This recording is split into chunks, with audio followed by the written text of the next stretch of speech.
Hello and welcome to today's Alternative Living Chat conversation. Please also remember, if you fancy having a chat with me and because you live the alternative lifestyle, drop me a message. I'd love you to join me on the podcast. Also, please don't forget to leave comments, share and even rate us so we can get this Alternative Living Chat podcast out to everybody. Thank you. Bye. Hello and welcome to Alternative Living Chats. And today I have Orietta Di Quinzio, and I'm sorry if I've pronounced that incorrectly. I'll let you tell us exactly how to say your name. So if you'd like to introduce yourself, please. Yes, well, my name is Orietta, and I'm originally from Italy, but I've been living in the UK for many years, for about 38 years, and I also lived in the Caribbean for 5 years. Off the grid, and I'm going to go back in October again, so I'm so looking forward to it. I bet. So obviously you've come over to England and then over to the Caribbean, so tell us a bit about living in the Caribbean, because that sounds very exciting. Yeah, that was an amazing, ideally, initially it was supposed to be just living in a normal, like a flat or anything like that, but after, we ended up living in how do you say, in the middle of nowhere. Okay. Yes. In one of those plywood houses with no electricity, no water. And we used to, it was amazing. We had a bit of land, so we can cultivate the land and live off the land, of course. And then we used to, what we used to do, it was amazing. We used to go every Saturday to do our washing, our laundry and everything in the river, which is the island where I was, which is Dominica, the island of Dominica. Uh-huh. And it's got 365 rivers. So they're very beautiful. So that was our life, really. I used to cook, and we used to every morning we used to make sure that there was enough water for me to cook and to clean the plywood house. And so all the children, because my daughter, my ex-husband and me, we used to go and carry all the pails of water in order to make everything ready for the day for me to cook. And then, in the afternoon when the children used to come back from school, the same thing. It was like a routine, that they have to prepare everything for the cooking and to wash themselves as well. But and it was an amazing. We used to collect the water from the rain as well, so we had big tanks of water outside the house.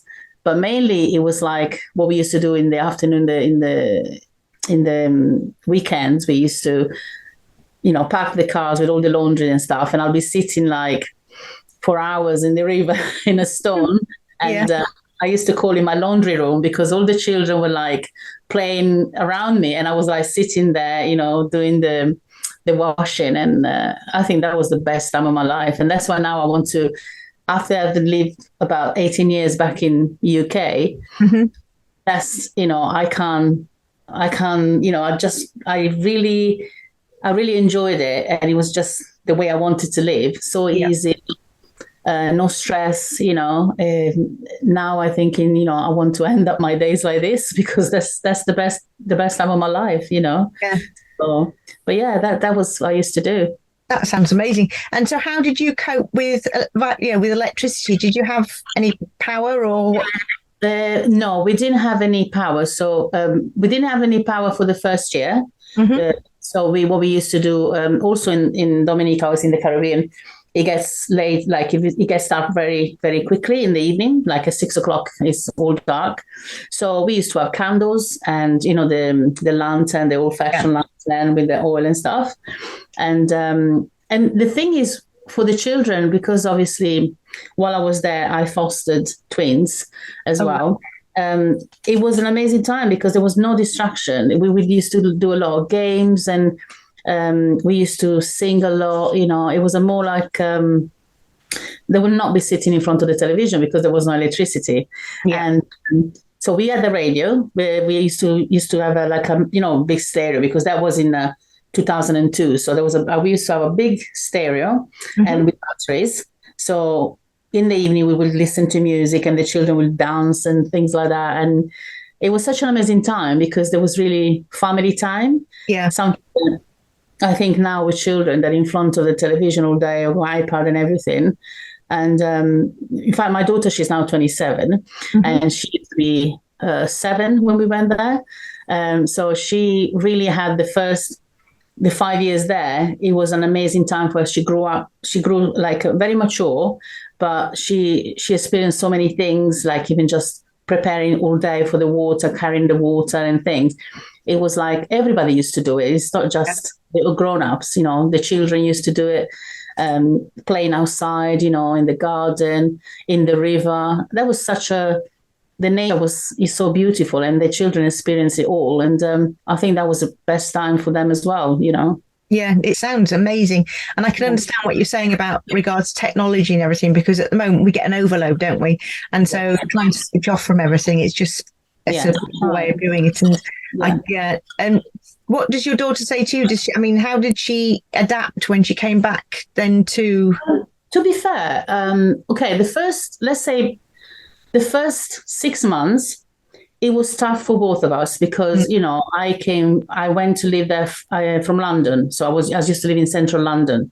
Right. So I'm not like, I've always, for me, Italy, my dad used to have a land and I used to go and, you know, help him with the land. So I wasn't like a city girl, like all. Yeah. But my daughter, obviously, she had a lot of, you know, because we didn't have running water, you know, there was a lot of infections. We used to be very careful with the infection and things like that.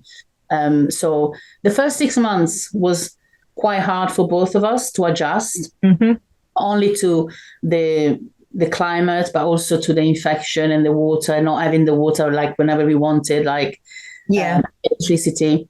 But once we, after the 6 months, and she started, because we used to go to the sea every day. So, you know, stay in the sea, a seaside all day and go to the rivers in the weekend. So she started to love that kind of life, and she really thrived towards, and now that she's 27, she's actually working for the Disney cruises, and she's just been back to Dominica to visit just for a day.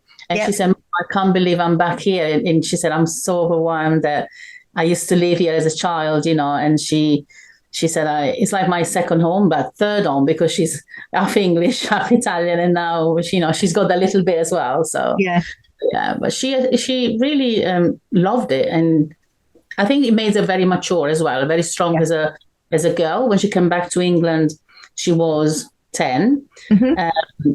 And she was, comparing to her peers, she was very, very strong.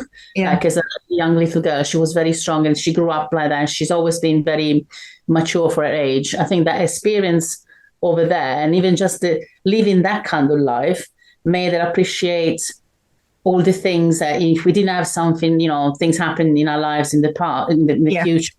She really appreciated that she already lived with very little. So she wasn't demanding as a child. She wasn't demanding as a teenager. And now as a grown woman, she's an extremely amazing young woman. You know, she's very, you know, focused and not spending a lot, you know. And I think that experience helped so much to shape. Definitely. So with regards to cooking, what did you know, when you were over in the Caribbean, how did you manage? Well, the cooking, as I said, the first year and a half, we didn't have no gas, no everything. So what we used to do, my ex-husband is a Rasta man. So he used to go and say, for example, in the rainy days, we used to wait for the rainy days because there used to be the crabs, the mountain crab. They used to come out. Go up the... You know, it's like, you know, in Europe, you go when it rains, then snails comes out. Yes. But with that is the crabs. So we used to so looking forward to have crab soup and things like that. Yeah. And then, like, for example, even with the food, for example, I'm very overweight. Okay. But when I went there, just the way of the healthy life and healthy eating, within 6 months, and that kind of life as well, without any pressure or any, you know, knowing I lost 6 stones just like that. Wow. Because I was in a place where we were surrounded by nature. There was fruits everywhere. We used to have maybe meat once a month or something, or even chicken. We used to, like now, you tend to cook so much and you waste a lot. But there, because it's not something that you can get everywhere, we used to have like one piece of chicken each and once a week. Because I love cooking. I'm Italian and I love cooking. And so I used to do like pasta by hand. So we used to do all cooking like that. But mainly my ex-husband used to, and then we used to eat like, not like now, all sweets and stuff. We used to eat like fruit and going for walks, go be in the beach all day, carrying water. It's like exercise that you don't even realize it. And the cooking, like my ex-husband made like a little cabin that he can just fit in with the fireplace there. He can just fit in, even in the rain, when it was torrential rain, he would be inside there cooking, the little, and it was all with a fire. It wasn't gas or anything like that. That was for the first year and a half. And then I decided to, because obviously I wanted to work and I wanted to do something, I opened the only Italian restaurant in the island. Again, it wasn't a restaurant like, it's just a plywood house, and I made it all nice and cozy, like with all the Italian mural and things. But I trained some of the ladies to do pasta by hand, and because in the Caribbean the electricity comes and goes, so you have to be careful. You can't store things. Even though we used to have fridges, we couldn't store anything. So everything was done by, fresh in the day, pesto, like tub of pestos and things, and it was the only restaurant in the island. And it was amazing because, again, the local really didn't like it that much because obviously their food is gorgeous, already it's gorgeous. But my restaurant was set up in front of the American university. So all the Italo-American, it was like, oh my God, there is an Italian restaurant. And because it was so, again, the food was very natural, like very fresh. Everything was fresh. It was really a success. And now 20 years after, one of my ladies that I used to, she was one of my employees, she bought it and she's still running now. So it's it's an amazing experience. And that also, but I only did it because obviously I wanted something to do together. After 2.5 years, I was like, my daughter, obviously she's was still little, but I still wanted to make some money because obviously, money doesn't grow on trees. So you have to, what I started to do, I used to cook for the hotel around the area. And then, I can do it for myself. So I started doing it for myself. And it was a great success. And now it's still, the restaurant is still there. The lady is still running it now. But yeah, it was amazing. But that time of my life, that's why maybe now, after all these years here in England, it makes you think, what is really valuable in life. It's not all this gadget that we have and everything. Yeah. Now I'm planning to go in October, again, live in the middle of nowhere, in a little plywood house by the river. And that's it. That's all I want to do. I don't want to, I think all this pressure in Europe and, outside that life, is very unhappy and very stressed, mental health, And I think of those days, in there I didn't have no stress. I was healthy. I've always battled with weight, always been quite big. Over that, the weight just came off me because I didn't have to do anything. So it's a beauty, and people there, they live like 120, 126, so because of the lifestyle, definitely. So So with you said about your weight and everything, do you think that's just purely down to making sure that because of the way you lived, you were eating freshly cooked, healthy food, and you hadn't got the processed foods, basically, as we have in the... Without a doubt.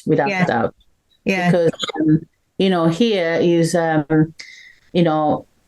you start in the morning, you want cereal, you want this, and I don't look at the labels. So there, because we didn't have it, I didn't look for it. Yeah. And for example, I love, obviously being Italian, I love cooking pasta, I love bread and things like that.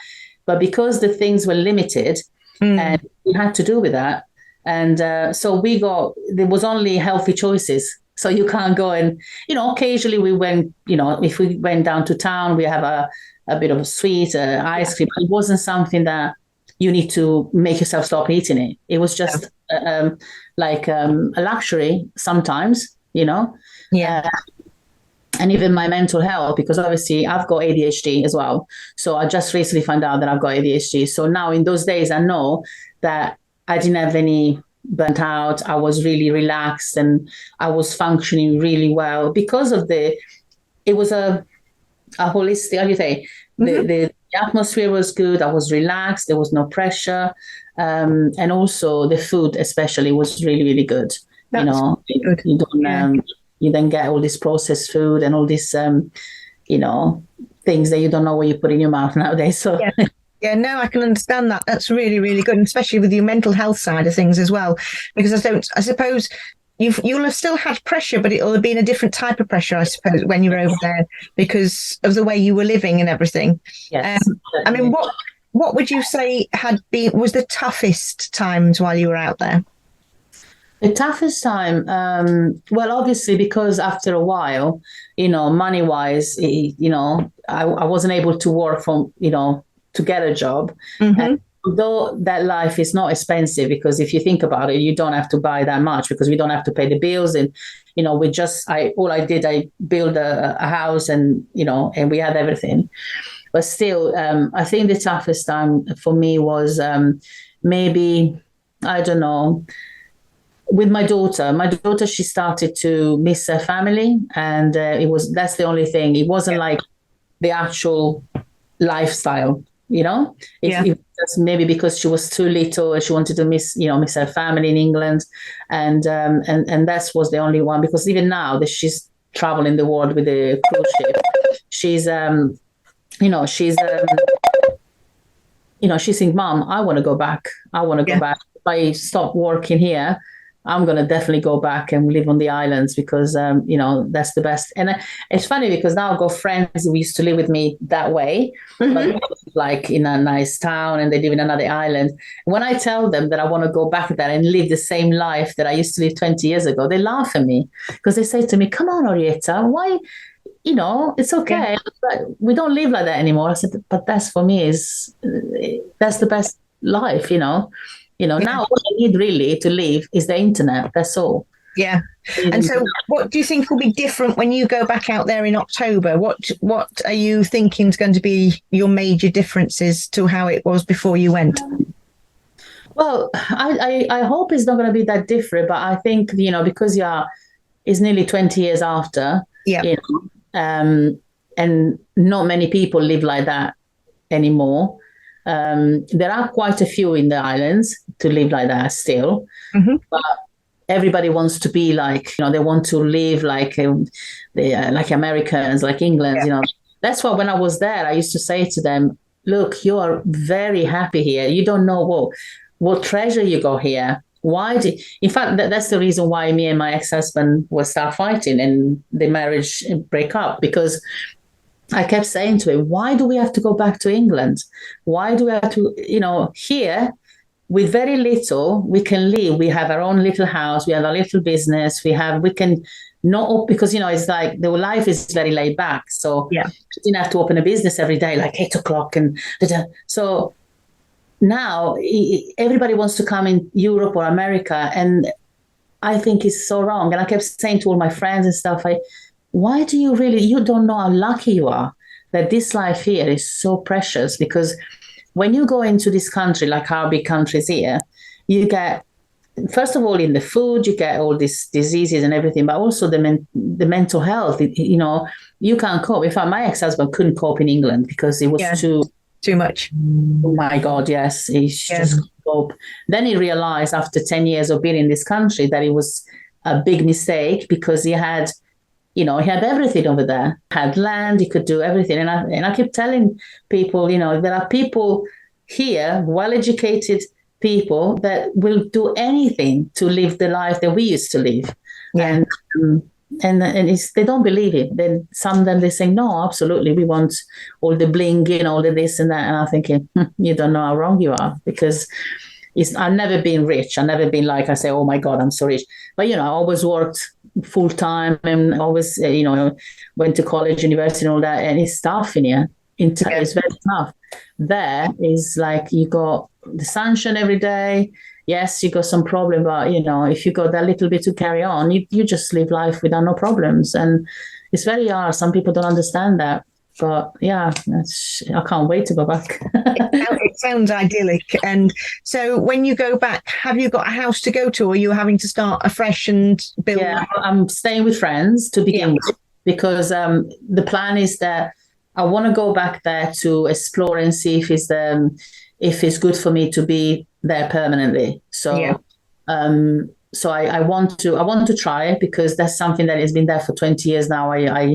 I really, that's the only part of my life that I was happy, like really, really, really, really happy. Yeah. So I want to explore it again. And I've got like friends with a friend that's got like a little house by the river and everything. And that's, for me, is perfect. Then I've got another friend in Anguilla. She was with me in Dominica before. And she's working, she's got a nice place, and she's planning to go to St. Martin. So we're looking at things, but I keep saying to her, I don't want they call it brick house.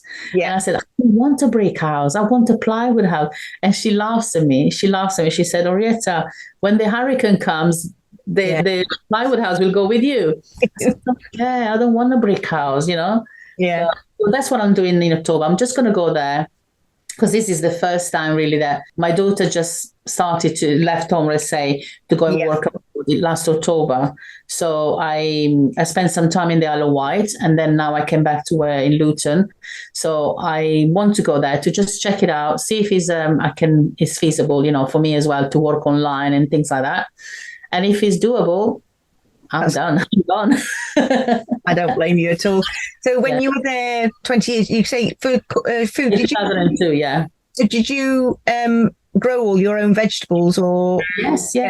Grow all your own vegetables. My ex-husband used to have like 6 acres of land, but we had vegetable, we had bananas, the bananas, the bananas, we had oranges, and we had guavas, things like that. And then obviously we planted the little lettuce and things like it. Yeah. We didn't have any animals. We didn't, because we didn't have much meat at all. Chicken. We used to buy maybe once a week or once every 2 weeks. We go into town and get the chicken, and then because we didn't have no fridge or anything, we couldn't buy any fresh stuff. No. So if we buy fish, we had a lot of fish, because there was like we could get fish every night by the bay. But if we did get something, we would smoke it, with the barrel, and then smoke it on top of it. Brilliant. And but yeah, that's what we used to do. Yeah, nice. Really. It sounds absolutely amazing, and I hope that it all works out for you when it'll be interesting. I'd love for you to contact me again once you've been out. Well, I'm planning, obviously, because I'm planning to do, if obviously everything goes well, that I manage to go in October and start it. I want to do a vlog, like a vlog in my time there, and then because now with social media, it's more like 20 years ago, it was not even there. No. So now social media, and I want to record all my, especially the live, what I'm going to do and everything, if it goes well, because I'm 100% sure it will be much better for me. Because everybody here, when I mention this, it's funny, because everybody, when I say my family, especially from Italy, they're like, oh my God, what are you doing? They say, what about if you're sick? But what about the doctors? And I said, look, I'm not being funny, but when you eat healthy, when you don't put any rubbish in your body, you do exercise, you drink plenty of water, and then over there, I'm used to drink like what they call bush tea, but they're actually herbal tea. So anything like we used to do tea every morning with rosemary, basil, anything that is in the garden, they used to pick it up and put in the bush tea. Yeah. So the diet is going to be great. So that's one of my main concern, because I need to go there to get healthy. Yeah. And once I get that out of the way, my mental health will be fantastic, because I don't have nothing to worry about. It's just here is all the pressure. I'm overweight. I'm struggling to lose weight. I can't deal with all this. I can't really walk that well at the moment because of the weight. Mm-hmm. And But because obviously everybody think that life here is the perfect one, everybody's knocking the other one and saying, well, so worried. Oh my God, you're 56. Why are you going there? What if something happened? I said, well, if something happened, it's my time. I don't really care. You've only got one life, and that's the way I look at it. You've got one life, and you've got to do what's best for you. Absolutely. No, I totally agree with you, and I applaud you doing it, and I think it's thank you. It will be an amazing time, and it is completely living an alternative lifestyle when you get back. Fantastic. Yeah. But just before we go, what bit of advice would you give to anybody else thinking of doing it? How to do something. What you're going to do. Well, first of all, obviously, I always my mindset is like, do whatever makes you happy. It's not that I don't listen to others. I listen to the advice and whatever, but I always do what makes me happy. It's like this 22, 23 years ago, it was a major change in my life, but I wanted to do it. And I adjusted, and you can put me in Timbuktu and I'll be fine. I love to live, but I will advise people not to listen to other people, because some people are negative because they're not courageous enough to take this, this jump, this decision to do it. And especially nowadays, I think with things that are going around, not only in UK with the cost of living and everything. Yeah.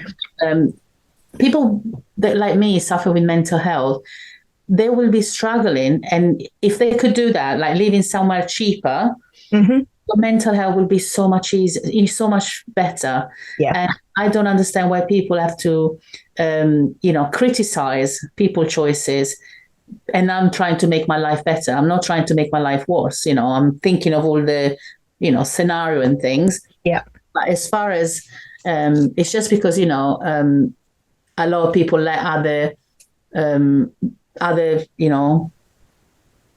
make, how do you say, because of the others are feeling that, they will never do it. They will never dream of doing it. So when you say, oh, I'm going to do this, they will say, oh, that's wrong. You can't do this. You're going to do this. Something's going to happen.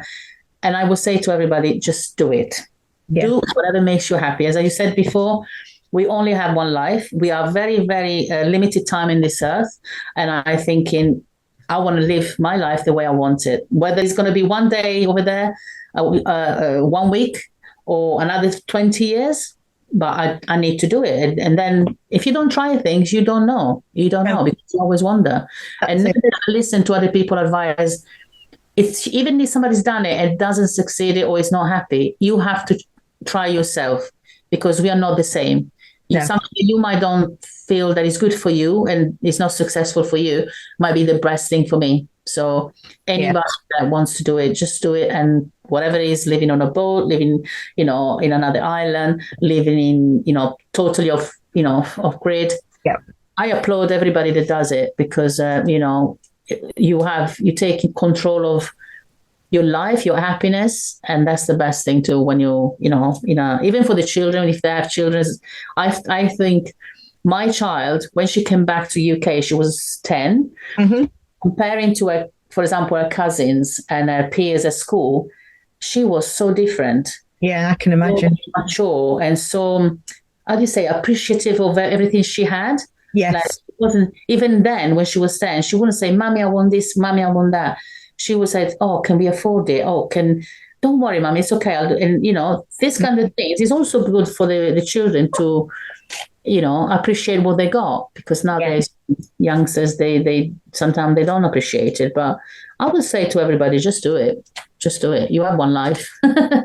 Yeah, no, I completely agree with you. I mean, that's why we've done what we do. And I stand by you completely. And obviously what I'll do, we'll stay in touch. And when you start your vlog and everything, we'll share it. So everybody can watch you. Yes, that would be great. That would be great. Yes. Yeah, thank you so much. And what I wanted to ask you is, this podcast, can I see it? Can I watch it? Or? I hope you've enjoyed today's conversation, and please remember to share and leave comments and rate us as well. And if you fancy having a chat with me, send me an email to info@nevertoolateourjourney.com, or leave me a message on any social media, and I'll get back to you as soon as possible. Thanks.